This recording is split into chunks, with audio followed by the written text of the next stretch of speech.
Alright, so this is our A2 media evaluation, and the first question is, in what ways does your media product use, develop or challenge forms and conventions of real media products? Basically, a lot of the ideas and conventions that we use were from other horror films, and I guess from like the same cinematic style.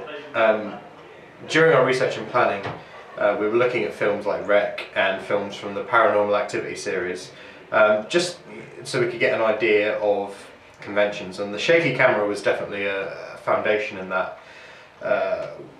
We wanted to look at films that use the shaky camera technique because that's the one that we've used for both of our portfolios, and we wanted to look at specifically modern ones as well. The reason we wanted to look specifically at modern films was because we wanted to give the film a completely modern appeal to reflect society's current fears and horror trends. Because films that reflect society's fears and horror trends are usually popular, such as films like Paranormal Activity, which is a popular trend at the moment as ghosts and stuff. People are like really scared of it. We decided to make the main characters teenage males because we wanted them to mirror our target audience, which is teenagers who are in a similar demographic.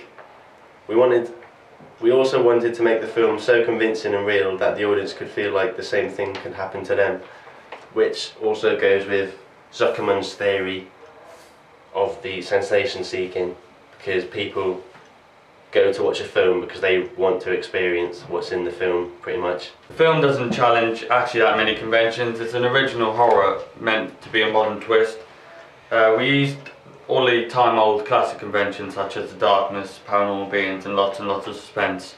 But the reason why we use them is because the conventions work every single time. That's why horror is so successful. Yeah, as Reese has previously said, we wanted to reflect and mirror society's current fears, which is sort of that fear of the unknown, of what we cannot see but it's there. So that's why we decided to go along with that. How effective is the combination of your main product and ancillary tasks? When we created the ancillary tasks, it was pretty lengthy. We had to use convergence in advertising to make text that we thought would draw audiences in. The first example was a teaser trailer which showed a few short clips from the film, enough to communicate the narrative of the film to the audience but not to reveal too much of the synopsis. This also gave the audience a bit of institutional information and gave them an idea of what to expect from the film overall. The other two examples were our film poster and our film magazine cover, which we had to redesign a few times because we wanted them to meet the high standards of our trailer and the other printed text. Also to make sure they match the right conventions of the genre. We obviously followed the same house style as the trailer and the website, etc.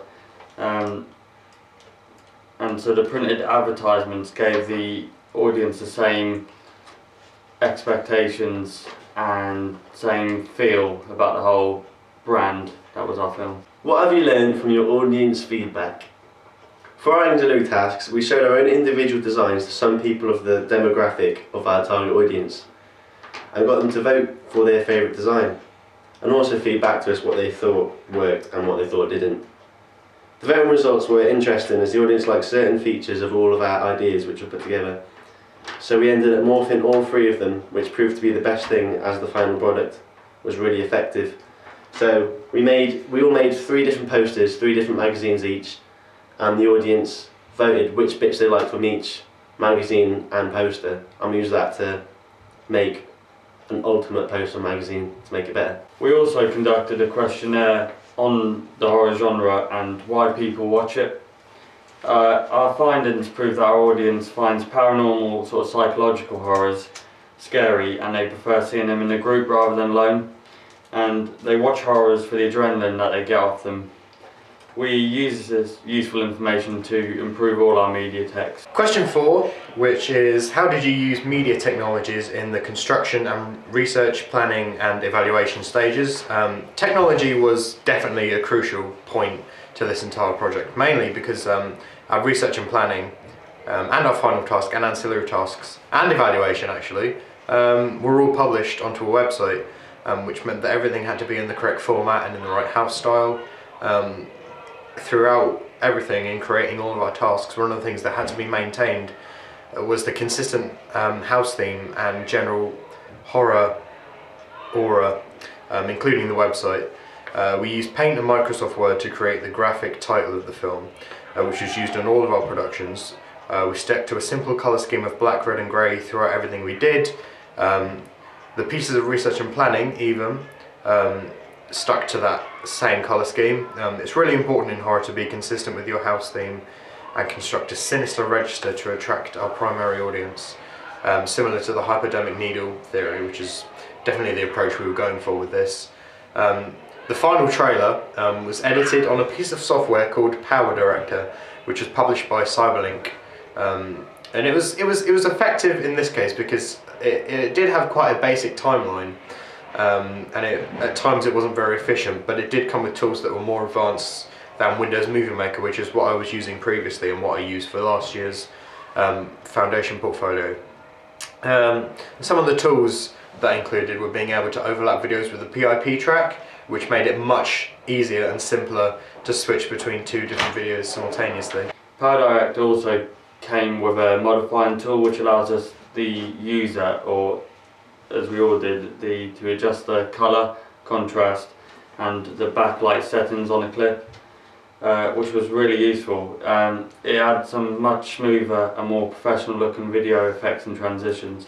The variety of transitions we used was really effective in some clips, especially the opening montage of pictures where we used the effects and transitions to improve the aesthetic quality. When filming our movie trailer, we used cameras which we had to compensate for because of stuff like lighting.